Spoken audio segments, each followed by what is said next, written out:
What is up, ladies and gentlemen? Cjthecheesedj here, and we are back with another dino build, and today we are taking a look at the friendly neighborhood crab that's just wandering around Aberration, the KARKINOS.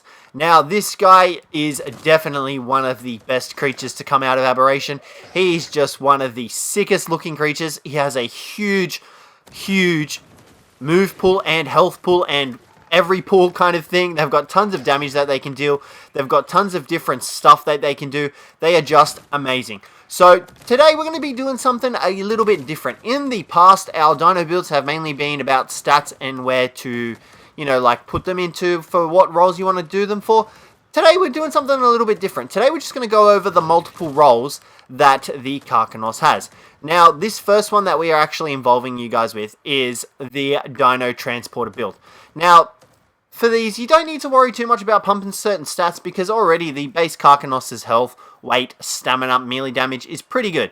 Like, he's already got a pretty decent amount of stuff. The only things I'd recommend bumping up on a KARKINOS that you tame is probably health and melee damage. I wouldn't worry too much about weight, unless you want to use him as a gatherer one, but we'll get into that later on down in the video. Now, this transporter build is pretty much you can go around picking up wild dinos, picking up tame dinos, and just jumping and transporting them wherever you want to. You can see here the raptor's kind of lost his cool now because we picked up the equus, and, well, now he's trying to eat the equus, but he's eating us instead.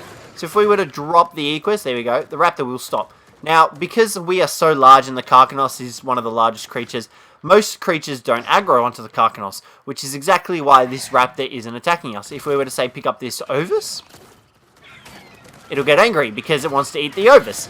So the only way you really have to worry about that is if you pick two things up that don't really get along very well, and then you're going to have a problem. But once you've got either a tamed creature or a wild creature, you can then walk these guys, jump these guys, wherever the heck you want on the map. And the KARKINOS has such a large range of variety of the creatures it can pick up. You can see here we're able to hold a Carno as well. I'm pretty sure you're able to pick up Stegos as well, and they are pretty much the largest of the creatures that you can pick up. Oddly enough though, you can't pick up Trikes. So once you've done this, you can take these guys back to your base and drop them there, kill them. You can transport tame dinos between bases. It's a great way to go about using a KARKINOS. And you can see here, even these Ravagers don't want to get aggroed on us. So, guys, I would recommend definitely investing in a KARKINOS for transporting dinos. So, like I said, this is going to be a different one, but this is the first sort of role thing we are looking at for the KARKINOS. Now, this next role that we are looking at is going to be the mobile Taming Pen. So, as you guys can see, the KARKINOS is able to hold different creatures of different sizes. We'll drop this Carno here for a second. He's going to try and eat us. So, we're just going to kill him. Come on, come and get us. Or maybe he's just attacking the dodo and we were oblivious to that. I don't think we're hitting the raptor. So yeah, so like I said, you can pick up these guys, and the best part about this is you can actually wield weapons on the back of the KARKINOS. You can't pick up bears. I did not know that. Okay, we're getting attacked by something else. Nope, it's just the raptor. So once you're on the back of the KARKINOS, okay, well, the bear successfully killed our tame that we were working on. Totally going to tame up that tech raptor. So, as I was saying, if you grab a wild dino that the KARKINOS is able to pick up, you can actually pull out a crossbow or your long neck and actually trank it from the back of the KARKINOS. You just have to ensure that you actually hit the shots. There we go. You can see there, we're able to hit the shot.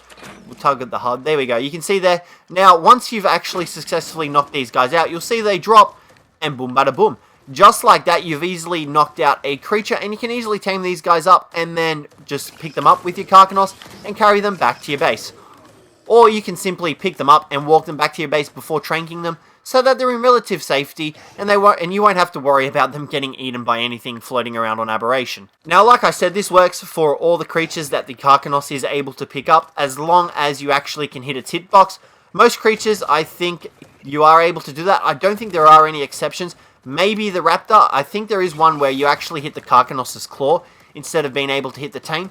But all you need to do then is simply get a tribe mate on with you, jump off the KARKINOS, and you can actually trank it from the ground. If you've got your KARKINOS set to passive as well, he'll just stand there and hold the tame. You can see there, this Parasaur isn't even doing anything, our KARKINOS isn't killing it, and just like that, the Parasaur is asleep. So you could easily use the KARKINOS as a mobile taming platform, and I would definitely recommend it. Now, as I was saying about the KARKINOS being able to pick up wild and tame dinos, you can see here we've got some tamed dinos in our hands. Now, another role that you can use the KARKINOS for, you just saw there, is to actually go around gathering items. Now, you can see our Cjthecheesedj is going nuts harvesting rocks in the area. You can see there, look, there you go, swing little dude. So, as long as you've got these guys set to wandering, these guys will harvest materials for you.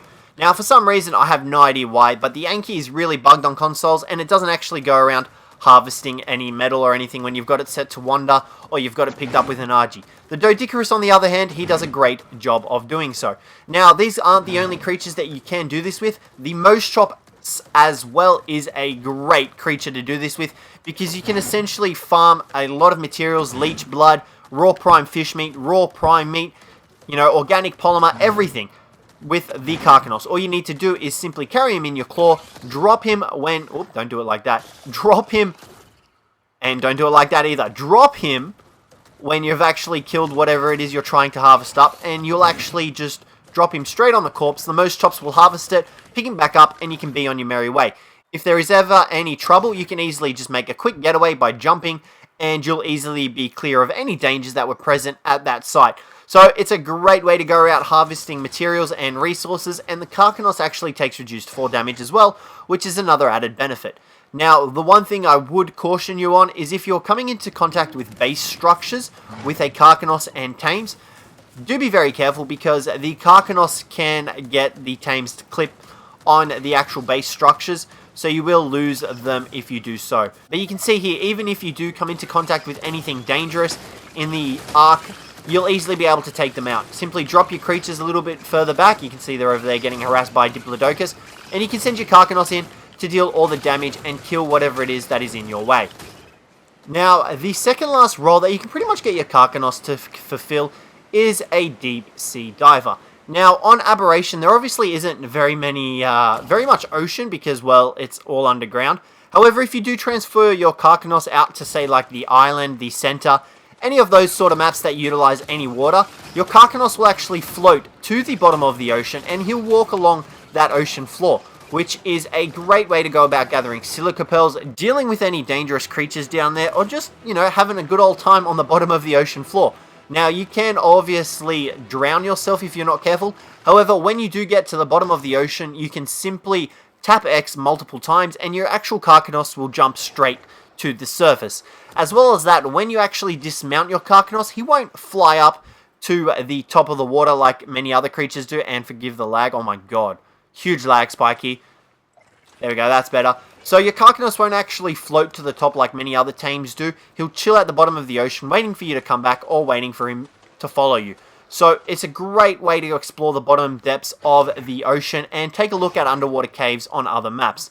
And I would definitely recommend using the KARKINOS for that specific purpose. Now, the final role that you can use your KARKINOS for is a Radiation Explorer. The KARKINOS takes no radiation damage. Now, the only other creatures that don't take radiation damage on Aberration are the Rock Drake, the Reaper King, as well as the Spino. So the KARKINOS is great for navigating the deep depths of Aberration and looking for your own Reaper Queen to either knock out and get impregnated with, or to try and take some venom for. As well as that, you can also go looking for Rock Drake eggs with your KARKINOS as well, because down in those deep dark depths, the KARKINOS does not take any radiation damage. So he's a great way to, you know, pretty much just navigate all of that terrain. And now, as well as that, he also has the added benefit of being able to leap the great distances, which significantly help him navigate this area. Now, you can see here, we are currently taking radiation damage, but our KARKINOS isn't taking radiation damage. So this just reinforces the point that he is a great radiation area explorer, and I definitely recommend this. Alrighty guys, well, while we're hallucinating out on the radiation, we're going to conclude this video today.